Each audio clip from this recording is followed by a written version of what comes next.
Hey guys, this is the LA Sports Hub podcast. We have a big show going on today to talk about the NBA draft prospects, how they fit with teams.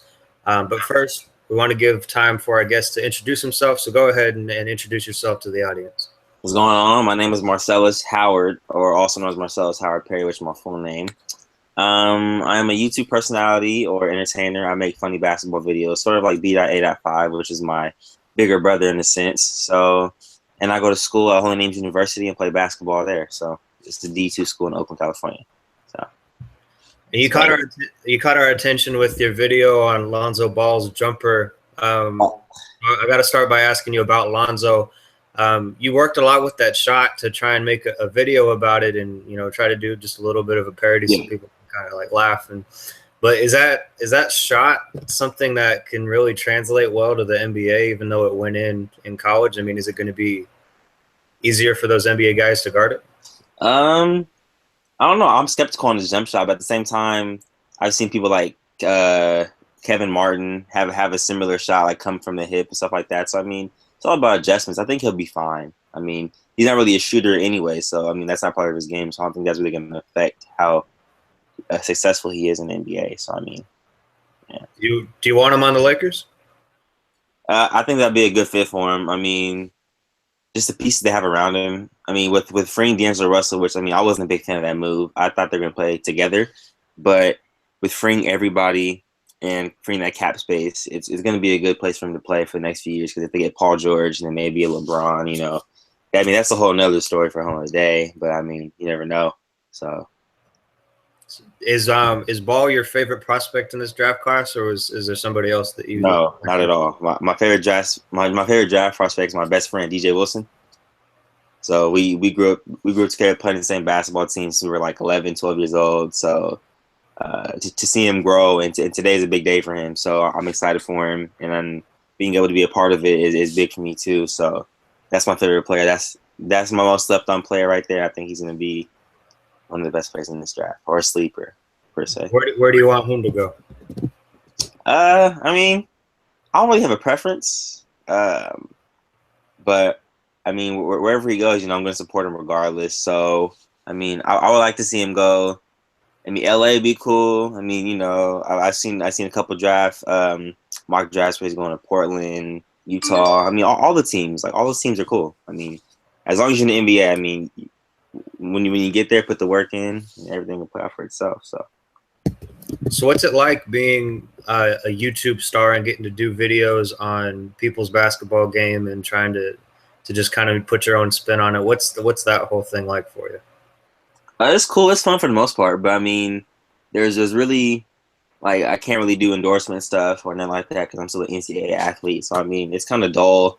So I kind of do it for the fun of it. I don't do it for money. I guess I can't do it for money. So it's all for the fun and just making people laugh and entertaining people, which is I love to make people laugh and smile. So I've been doing that since I was a kid. So I mean. And you said that B.A.5 was your big brother in that. Do you talk to him a lot about what to do for the next video, or? Yeah, no, that's like a big bro to me. He's the one that helped me get to where I am today. He reposted some of my stuff like a couple years ago, and then we became cool and close and stuff. And then I met him and Famous Los and all of them. But yeah, no, me and B-Dot, we talk often and share videos and stuff like that. But mostly when we talk, it's just about life. But you know what I'm saying, just about life and stuff like that. Because he's older and I'm way younger, so he gives me advice about basketball. And then he went to my game last year when we played in LA. So like he comes out and supports and stuff like that. So it's all love. So yeah. So as a college athlete, does that kind of change your perspective on the prospect's mindset? Does that kind of give you like a unique view on what these players are going through? Knowing a prospect, I'm sure you learn a lot about the process and what they have to deal with. But what's that like from your perspective of being an athlete? Being an athlete, it's I mean, regardless of the level, it's a grind. So I mean, I respect everything they go through, but theirs is on a bigger scale. So everything they do is more microscopic. So like they really can't mess up on that sense. But I mean, so I respect what they do. I mean, you got to be dang near perfect to reach this level because you can't have no mess ups on your record and nothing like that. So I mean, it's all respect coming from me. And I mean, I've always wanted to play at that level. I used to think I could always play at that level. I still think I can. but it just wasn't in God's plans for me. So I respect, what I'm saying, what they do and what they go through. So what would you say would be your favorite video that you've done on your channel so far, at all the ones that you've put up? Oh, my Kyrie Irving series, all those, because I didn't watch no film or nothing. I just knew it off the bat, and it's different because I'm not right-handed in basketball. I'm left-handed, but I'm right-handed in life, so it's easier for me to adjust. So I'm like ambidextrous type of thing. So yeah, but my Kyrie Irving videos, those got the most love on my YouTube channel. So and most love from him too. So Is he your favorite player? nah, Isaiah Thomas is, but Kyrie's I say is like my second favorite, but I say Kyrie's like my uncle and Isaiah's like my brother. That's what I call him basically in joking terms.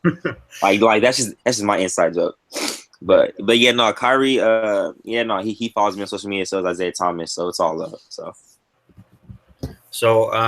is there another video you plan on putting out soon that people can try to look forward to? Right now I don't have any videos right now. I mean, I might make one today about the draft if I have time, but other than that, I have been meaning to do another Kyrie one, but I just haven't had the time. Which will it will specifically be about his isolation plays. So, but once I get my ankle healed, 'cause I had ankle surgery a couple weeks ago, so I have to let that heal first, and then I'll be back at it. So what was the hardest player that you've had to imitate? Ooh, It was like the okay. easiest one. You said what? You said what again? If Kyrie was one that like you enjoyed to do, like what was one that was kind of hard to impersonate? Okay. If any. No, there's definitely one I just can't pinpoint it. I would have to say, wow, that's a great question. It might have to be Kyrie, because everything he does is difficult, so it takes a lot of repetition for like the layups and stuff like that and all the jump shots. But other than that, I'd probably say Draymond Green's. I did one on his jump shot, which is pretty difficult because I'm not right-handed, so it took me a minute to learn that, but I got it down pretty easily. So, but other than that, I can't think off the top of my head right now. This is crazy. How long does it usually take you to put a video together? Like edit it to total? Yeah. If I'm in my zone, like which my girlfriend knows is my zone, like don't talk to me, don't message me, nothing. I'm in my zone. Probably like 25, 30 minutes. Huh? That 2K zone when you yeah, like a 2K zone, probably like 25, 30 minutes max. But like on a longer video, maybe like 45. But if I'm just BSing around, probably take my couple hours. But if I really want to get it done, it'd be like 25, 30 minutes, and then it's done. And I put it in the archives for later. Was being famous on YouTube something that you always wanted to do, or something that just kind of happened? No, I've always wanted to be behind the camera because I used to be a video editor. So I used to make like basketball mixtapes on that same page, and I switched my name over.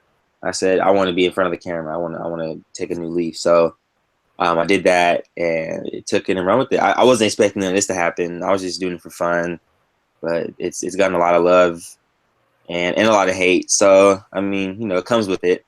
A lot of people calling me stuff like that because B Dot did it first, stuff like that. But it's all love though. So as long as he's cool with it, I'm cool with it. So I don't care what anybody else to say about it. So what made you want to switch from behind to being in front? Man, I realized I was like, I'm too like a people person in the sense to where I want to be in front of the camera. I want to entertain people. I don't want, I'm not really a video editor person like that. Like I thought I was. So I want to be more of an entertainer. So that's why I wanted to jump in front of the camera instead. Do you see it being something that you do like after college, after you're done with college? Oh yeah, definitely. I want to jump right into being a sports analyst and broadcaster, and then hopefully like 10 years max down the line, I want to work to get my own debate show. So I'm gonna start like a little mini debate show on YouTube, like a little mini series, like once every couple weeks, just to get it out there. And they already have a name for it and everything. So I mean, hopefully it takes off. But that's what I want to do. I want to have my own debate show with a comedic relief type thing. So. And you said you had Isaiah Thomas and a couple other guys that follow you. Oh yeah. Do they reach out to you a lot, or do they just kind of follow and see what you're up to? If I make a video about him, they'll tend to reach out. Like Isaiah, like he follows me on Twitter. If I post a video about him, he'll respond because I think one of his managers follows me too. Like his family member. His name's Alonzo, I think. So everything he sees, he shows to him. And then on Instagram is my biggest following. So like Nick Young, Dwight Howard. Dwight Howard, he's pretty actually chill. He reaches out, or it doesn't reach out. Like he'll respond pretty quickly. Kyrie Irving, same. Kyrie Irving responded a lot. And then Kyrie's pretty actually really cool. And then I don't know who else. There's like a lot of, I can't think off the top of my head. D'Angelo Russell followed me at one point on Twitter, and then now he's traded. Huh? Now he's traded. I know, now he's traded. So that's crazy because that's where it all started. Like he gave me the first shout out ever. He said, "Shout out to Marcelas, how I follow this guy. He's gonna blow up." This is 2015 of like August, I think, or something like that. And then I have like a lot of college players, like a lot of famous college players, and a lot of NBA players too. I just can't think of any right now for some reason. But those are the ones I know for sure. But yeah. So with your debate show, is there any athletes that you'd want to invite on to try and kick things off? Oh, I wish I can get Kyrie on there. That would be lovely, but that would take a stretch though. But I mean, I think I can do anything. So I think I can make that happen. So. And then in terms of stars, I wanted to ask you, because we kind of brought it up a little bit at the beginning, but so if Paul George and LeBron, they have potential interest in LA. Well, George obviously has like a love to come to LA, but LeBron's still like at the rumor stage. Mm-hmm. If they get like a next superstar like that, is that something that's going to actually get the Lakers like into the playoffs or add to like a status?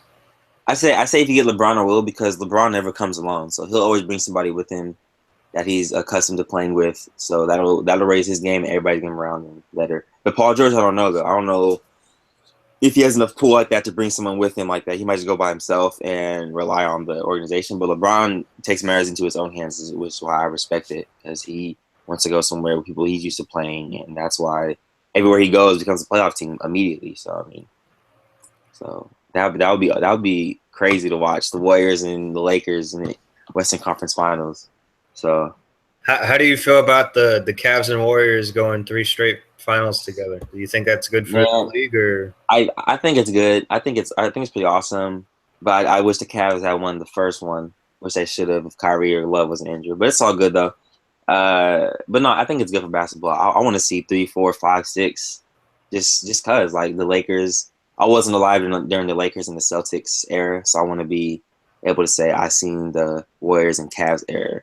If they go for at least 6, I'm solid with that. And split about 2 each, that's good enough for me. Or not 2 each, like Cavs win 4, and then the Warriors keep their 2. So Cavs 3-peat. I hope, but that's not gonna happen. Is there a player out there that hasn't followed you yet or hasn't reached out that you'd want to hear from? Yes, LeBron, Steph, KD. I met Steph and KD though. Who else? Man, J.R. Smith. Dang, I'm going blank right now. But if you were able to get LeBron to follow you, that would probably mean that your page is going to take off, knowing the kind of following he has on. Oh yeah, on social media. No, if LeBron followed me, it'd be a wrap. I don't know. I'd probably cry. I don't know. I also want James Harden. There's so many players out there. Like it's really crazy. Yeah, but who out of the LA-based players would you want to meet the most? Like Russ, KD. Anybody? I say Russ. Russ is pretty interesting. So I've always want to pick his brain and see what he thinks about life in general. So yeah, I would like to meet Russ. Do you think he's MVP? Huh? Do you think he's MVP? Yeah, definitely. I mean, if you look at the numbers, I know James Harden had more wins, but whenever Russ is on the floor, point differential was way lower. So that shows he's their most valuable player, which is what the MVP is nowadays. It's for the most valuable player for that team, and also they lost KD, so they lost KD, still made the playoffs. Were a decent seed, and just Russ didn't have enough help, and that's not his fault. So, I mean, is there any chance that you'd be doing coach impressions on your videos or just players? Yeah. I have a Greg Popovich one sitting in my phone. I'm not too high on it, so I don't know if I'm gonna drop it yet. But actually, I have dropped it on Instagram just on the low. Like I just see how it would do, and I didn't like the results. I'm probably gonna do it again. That's it right now. Just coach, because he's one of the ones that stands out to me a lot, like on his interviews. So other than that, I can't think of anybody else. Is he your favorite coach, Popovich? Nah. I say my favorite coach is probably. Actually, I don't have a favorite coach, to be honest. I don't. I really don't. I like a lot of coaches out there, but I don't have a favorite one, though. I don't have one that's like, wow, I love that coach. Don't have that. Is there a coach in college you'd want to see be at the professional level? Kind of like how the Celtics went and got Butler's coach? Coach K. I would love to see Coach K coaching NBA. I mean, I know he's coached the Olympics, but I mean, I know he'll be successful with it. So I would love to see Coach K. I would love to see Coach Calipari. I would love to see Tom Izzo. I would love to see.